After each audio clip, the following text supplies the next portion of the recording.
Cinema history is littered with minor details tucked away in the background of shots, and the horror genre is no different. Whether they're nods to other movies, small hints at future plot points, or full-on foreshadowing, some of your favourite horror movies have enough tiny details hidden away to put Where's Wally to shame. So get your magnifying glasses ready and prepare to have your minds blown. I'm Ellie with What Culture, here with 10 hidden details in opening horror movie scenes. Number 10. Nervous guards in Shutter Island. Martin Scorsese's psychological thriller horror from 2010 is one of those movies that you have to watch multiple times to fully understand, which was definitely an artistic choice and not the director trying to sell more cinema tickets. Kidding of course, this movie is really good. Leonardo DiCaprio plays Teddy, a US Marshal investigating a missing psychiatric patient on a remote island. However, as the film progresses, we find out that Teddy himself is the patient and his life as a law enforcer is a fantasy. The film is full of hidden clues hinting at its eventual reveal. These teasers are evident right from the very start when the guards on the island react strangely towards Teddy's arrival. It's implied that they don't like outsiders interfering in their business, but the truth is that they recognise Teddy and are alarmed that he's managed to escape. It's a brilliant piece of foreshadowing in a movie overflowing with it. Right from the very start, Shutter Island will have you questioning everything about the story and about your own life too. Number 9. The Dark Tower in the Mist. Stephen King has written so many works of seminal horror fiction that it would be hard not to reference one whilst adapting another. Case in point, the 2007 film version of his book The Mist. Set in a small town that has been overrun by monsters living in a mysterious thick fog, The Mist tells the story of a group of people trapped in a supermarket who must battle the creatures outside and their own egos in order to survive. Before all this nastiness kicks off, we see the film's main protagonist, David Drayton, painting a nice little picture. He's an artist by trade, so this isn't surprising, but the content of the painting will come as a pleasant surprise to long-time King fans. Drayton is painting a portrait of Roland Deschain, who is the main protagonist of King's Dark Tower series of novels. The tower itself is in the painting too. Now, there's been a fan theory for years that the monsters in the Mist have actually come through a gap in reality from the world of the Dark Tower. Could this be confirmation of that theory? Maybe, but it's probably just an Easter egg. Number 8. FULCI'S in Shaun of the Dead. The entire name of this 2004 rom-com is a play on George Romero's Dawn of the Dead, so it shouldn't come as a shock that there are some other references to classic horrors in there too. The movie sees Simon Pegg's Shaun and his best friend Ed attempt to survive a zombie apocalypse by heading to their beloved Winchester pub and waiting for it all to blow over. Before the undead descend on London, Shaun's biggest problem is his relationship with girlfriend Liz. He's a slacker through and through, so naturally he forgets to book them a nice restaurant for their anniversary.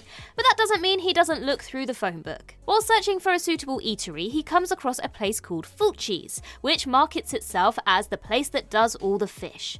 The name is a nod to Italian director Lucio Fulci, who was renowned for his excessively gory horror output. It's a neat little nod and one that you wouldn't notice if you weren't looking for it. Although Shaun did well to avoid that place. Knowing what Fulci was like, it probably wouldn't have been salmon on his plate.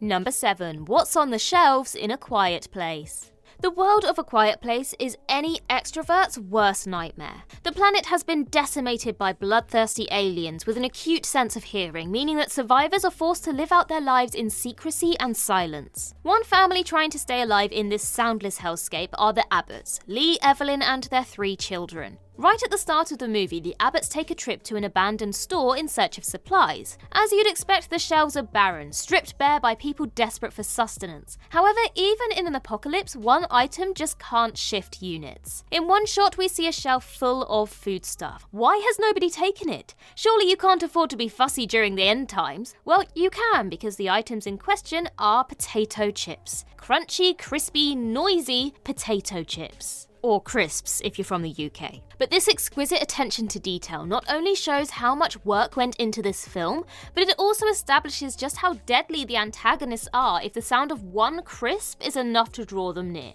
Or maybe they were just ready salted. I mean, starvation is one thing, but they're so boring.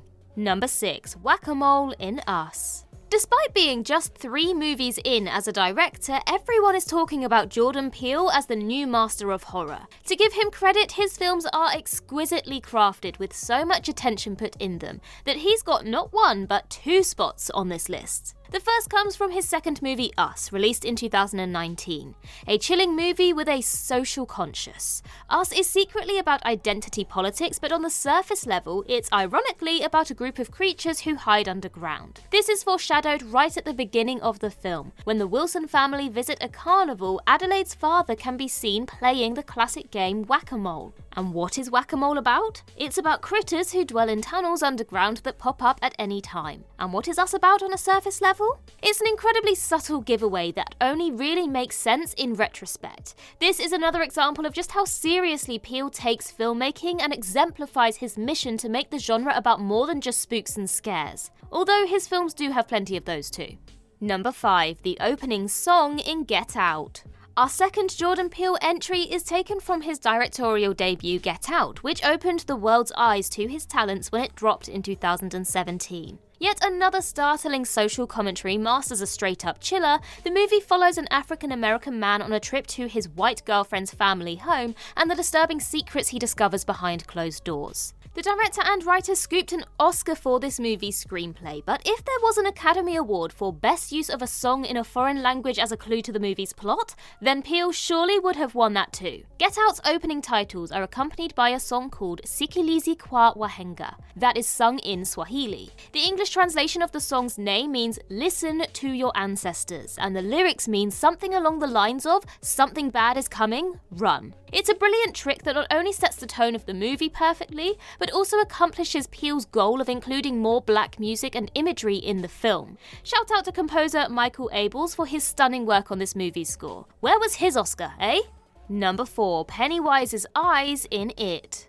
Another Stephen King adaptation now, but instead of being a nod to another of his books, this tidbit from the opening of 2017's It is just plain creepy. Everyone knows how this film starts. Georgie's boat goes down the drain, Pennywise gets him to lean in, which the little idiot does, then the clown takes a chunk out of his arm and drags him to his death. So far, so clear. But before any of this even happens, there's a very subtle hint at the fate of the boy in the yellow coat. Whilst Georgie is running down to the basement to fetch something, presumably not a book on stranger danger, 2 glowing dots briefly appear behind him. Are these 2 tiny fireflies? 2 mini lamps? A production error? Well, no, they're the familiar yellow eyes of the demon known as It. The creature was stalking the poor lad long before he even left the house. This scene is a fantastic depiction of the omnipotent power it possesses, and a reminder that, if you think you can hear something in the dark, you probably can.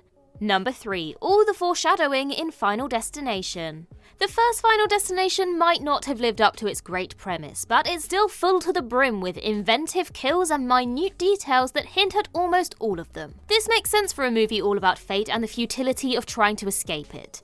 Todd is the first character to accidentally predict his own demise. At the beginning of the movie, he makes a throat-slitting gesture to his friend before pretending to hang himself. Later on, he gets his neck caught in fishing wire and is strangled to death. Then there's Billy, who we see with a reflection on his face just above his nostrils. This is the exact place that a piece of shrapnel cuts through in his death. Finally, Terry is seen standing behind a picture of a bus, the same bus that would run her over later in the film. This proves it, you can't outrun death, or buses. Number 2, The Funeral Home in Slither.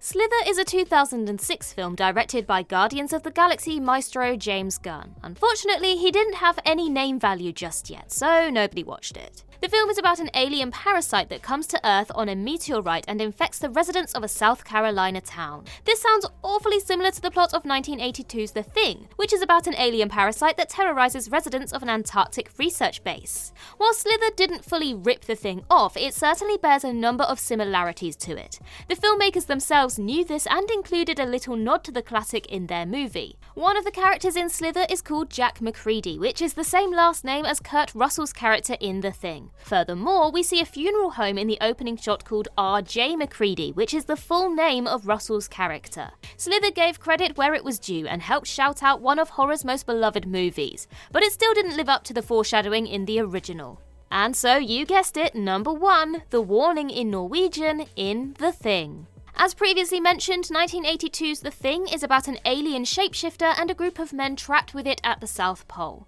At the start of the film, a man is trying to shoot a sled dog when it comes to the center. The man keeps trying to kill the dog, but is shot dead by the station's commander before he can do so. Prior to his death, the man shouts something at the Americans in another language. And if any of them knew Norwegian, the events of the thing would never have happened, as this is actually a warning. Translated into English, the man yells, "Get the hell away, it's not a dog, it's imitating a dog, it's not real, get away, idiots!" Whilst this is a bit rude, his explanation would have saved a whole lot of time and prevented many deaths. Want to save lives? Learn Norwegian.